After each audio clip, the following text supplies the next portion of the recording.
नारद संचार आर्थिक समाचार में हमारे सभी दर्शकों का एक बार फिर से स्वागत है। आप सभी को धनतेरस, दीपावली की बहुत बहुत शुभकामनाएं। आज 14 अक्टूबर 2025 है। आज हम बात करेंगे सोना और चांदी के दाम के बारे में। आप सभी जानते हैं कि सोना और चांदी के दाम इस साल बड़ी तेज़ी से बढ़ रहे हैं और सोने के दाम की अगर बात की जाए तो कल इसका दाम सोमवार को भारतीय बाज़ारों में करीब 2,000 रुपये बढ़कर 1,28,000 रुपये प्रति 10 ग्राम तक पहुंच गया। 1,28,000 रुपये। और अगर चांदी की बात करें तो चांदी के दाम एक ही दिन में करीब 9,000 10,000 रुपये बढ़कर 1,73,000 रुपये किलो पर पहुंच गए। 1,73,000 रुपये किलो। और इसमें अगर 3% GST भी जोड़ दिया जाए 1 किलो की खरीद पर तो ये 1,89,000 रुपये किलो, 179,000 रुपीज़ पर किलो। तो सोने चांदी के दाम जिस तेज़ी से बढ़ रहे हैं उसको देखकर सभी जो है बड़े आश्चर्यचकित हैं। लेकिन इसके पीछे वजह क्या है, दाम क्यों बढ़ रहे हैं? सबसे पहला जो कारण है कि अनिश्चितता। विश्व बाजार में अनिश्चितता अभी भी बरकरार है। शेयर बाजार में भी यही कारण लागू होता है और सोने के दाम में। अगर शेयर बाजार गिरता है तो सोने के दाम चढ़ते हैं। अमेरिका के राष्ट्रपति डोनाल्ड ट्रंप इस अनिश्चितता में एक बड़ा फैक्टर है। वो कब क्या कदम उठाएंगे, कब क्या घोषणा करेंगे, कोई नहीं जानता। अभी उन्होंने चीन के खिलाफ 100% व्यापार में 100% टैरिफ लगाने की घोषणा कर दी है। इससे पहले भारत के खिलाफ उनका आक्रामक रुख बना हुआ था। भारत पर 50% टैरिफ, व्यापार में 50% टैरिफ वो लगा चुके हैं। अब चीन पर बोला है 100% टैरिफ लगेगा। इससे पहले चीन के साथ थोड़ा सहमति सी बन गई थी, 30% के आसपास पर काम ये लग रहा था कि बन जाएगा, लेकिन अचानक उन्होंने घोषणा कर दी कि अब चीन पे 100% टैरिफ लगेगा। अमेरिका और चीन दुनिया की जो है सबसे बड़ी अर्थव्यवस्थाएं हैं। उनके बीच में अगर व्यापार में तनाव रहेगा तो विश्व बाजार में उसका असर तो पड़ेगा ही। तो वो भी एक वजह है। दूसरा कि अमेरिका में जिस तरह व्यापार प्रभावित हो रहा है, कारोबार प्रभावित हो रहा है, उससे डॉलर की जो कीमत है कहीं ना कहीं वो भी थोड़ी, उस पर भी असर पड़ रहा है। तो उसकी वजह से भी सोने की तरफ लोगों का ध्यान गया है। संकट के समय सोना, ये हमेशा एक सोच बनी हुई है दुनिया के बाज़ारों में कि जब भी विश्व बाज़ार में कोई अनिश्चितता दिखती है, कोई उठापटक होती है, तो सोने की खरीदारी बढ़ जाती है। दुनिया भर के जो केंद्रीय बैंक हैं, चाहे वो अमेरिका का केंद्रीय बैंक हो, यूरोपियन यूनियन का केंद्रीय बैंक हो, भारत सरकार का बैंक हो, चीन का केंद्रीय बैंक हो, सब जो है सोना खरीद रहे हैं। अभी पिछले 1-2 साल में इनकी सोने की खरीदारी बढ़ी है। तो केंद्रीय बैंक जब सोना खरीदेगा तो बड़ी मात्रा में खरीदता है। आपको हम बता दें कि अमेरिका के सेंट्रल बैंक के पास 8,000 टन से भी ज़्यादा सोना उसके रिजर्व में है। अगर चीन के सेंट्रल बैंक की बात करें तो 2,200 टन से ज़्यादा सोना उसके पास है। ऐसे ही यूरोपियन यूनियन बैंक के पास होगा, ऑस्ट्रेलिया के केंद्रीय बैंक के पास होगा। भारतीय रिजर्व बैंक की बात अगर करें तो ये इस साल के मध्य में जो है 775 टन के आसपास रिजर्व बैंक के, 800 के आसपास रिजर्व बैंक के पास भी है। तो सारे केंद्रीय बैंक भी सोना खरीद रहे हैं और आम उपभोक्ता भी सोना खरीद रहा है। भारत में तो इस समय सोना खरीद रहे हैं, शादी ब्याह का मौसम है और वैसे भी सोना जो है आम आदमी अपने पास रखता है कि ज़रूरत के समय काम आएगा। शादी ब्याह में भी ये दिया जाता है कि बेटी या बेटा जो भी है उनके संकट के समय काम आएगा।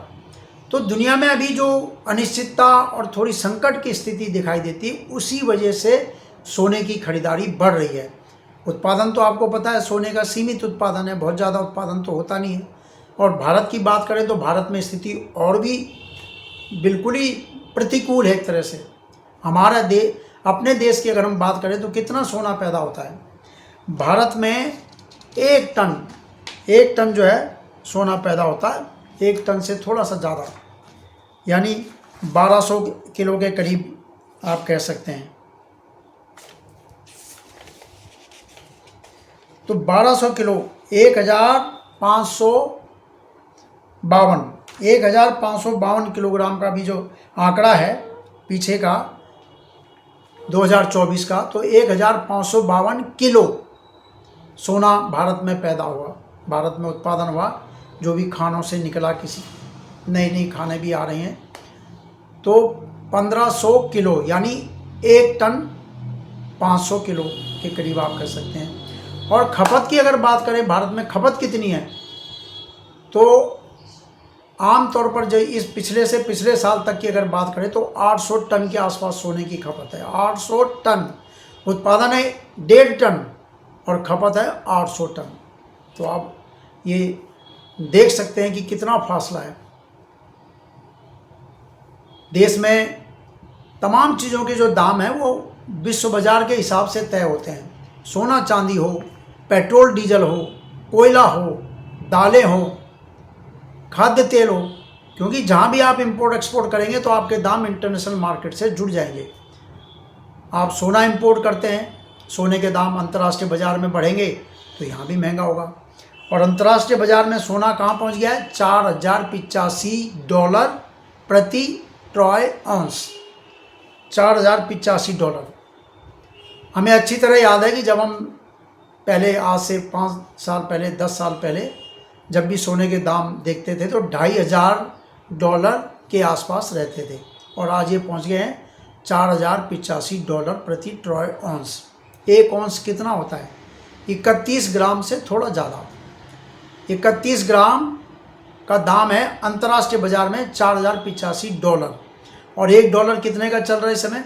88 रुपये का $1 है। 88 इंटू 4085, फिर उतने 31 ग्राम, उसको 10 ग्राम में बदलिए। उस पर इंश्योरेंस होता है, लाने ले जाने पर इंपोर्ट पे इंश्योरेंस होता है, भाड़ा होता है, मार्जिन होता है, जीएसटी लगता है, तमाम चीज़ें हैं। तो उसी हिसाब से देश में भी सोने के दाम बढ़ते जा रहे हैं। और आपको तो पता है इस भारत में शादी ब्याह का टाइम चल रहा है, दीपावली आ रही है, धनतेरस आ रहा है। धनतेरस पे कहा जा रहा है 1,30,000 तक पहुंच जाएगा। तो ये जो बढ़ने का लगातार ट्रेंड बना हुआ है, इसी वजह से लोग कह रहे हैं जल्दी खरीद लो, आगे दाम बढ़ जाएंगे, आगे महंगा हो जाएगा, जल्दी खरीद लो। तो इससे भी जो है बाजार में एक तरह की घबराहट वाली खरीदारी चल रही है। सोना खरीदो, चांदी खरीदो।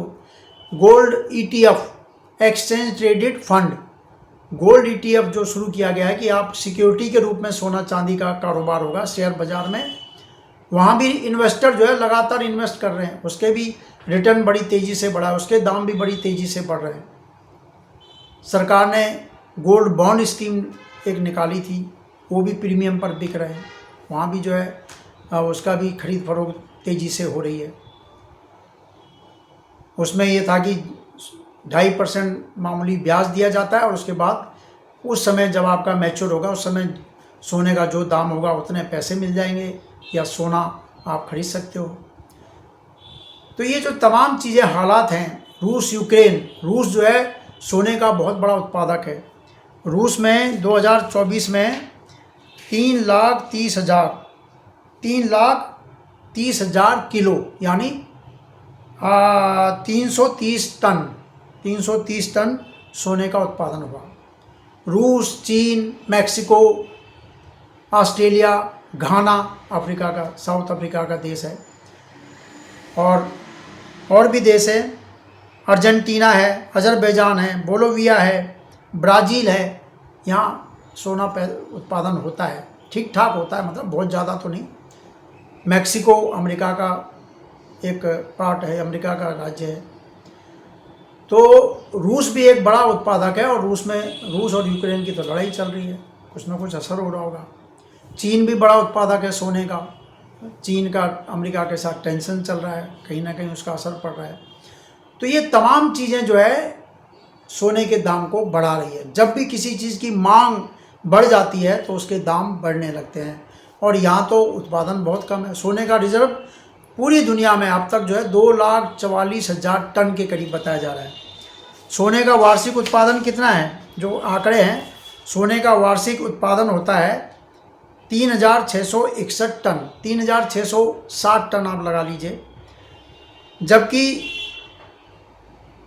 जो रिसाइकल्ड गोल्ड है उसको मिला के सोने की कुल सप्लाई कितनी है, 4,975 टन, और सालाना डिमांड 4,500 टन, 4,000 मतलब रिसाइकल्ड वाले को मिला के।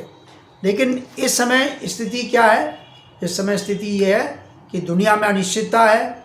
जो प्रमुख मुद्राएं हैं उनमें जो है उनमें दबाव है और डिमांड का जोर है। केंद्रीय बैंक खरीद रहे हैं, ETF इन्वेस्टर खरीद रहे हैं, और भारत में त्योहारी मौसम शुरू हो चुका है, शादी ब्याह का समय शुरू हो चुका है, उसकी भी मांग है। तो ये तमाम चीज़ें जो है सोने के दाम को बढ़ाने में, आगे दाम कम होंगे या बढ़ेंगे इसके बारे में अभी कुछ भी कहना बहुत मुश्किल है, क्योंकि दुनिया की स्थिति कब सामान्य होगी, कब रूस यूक्रेन का युद्ध समाप्त होगा, कब ट्रम्प जो है ड्यूटी टैरिफ बढ़ाना रोक देंगे, बंद कर देंगे, कब चीज़ें सामान्य होंगी, तभी उसके बाद इसमें कुछ राहत की उम्मीद की जा सकती है। तो इस वीडियो में इतना ही। आप हमारे वीडियो को लाइक कीजिए, शेयर कीजिए, और आपके किसी भी सुझाव का स्वागत है। नमस्कार।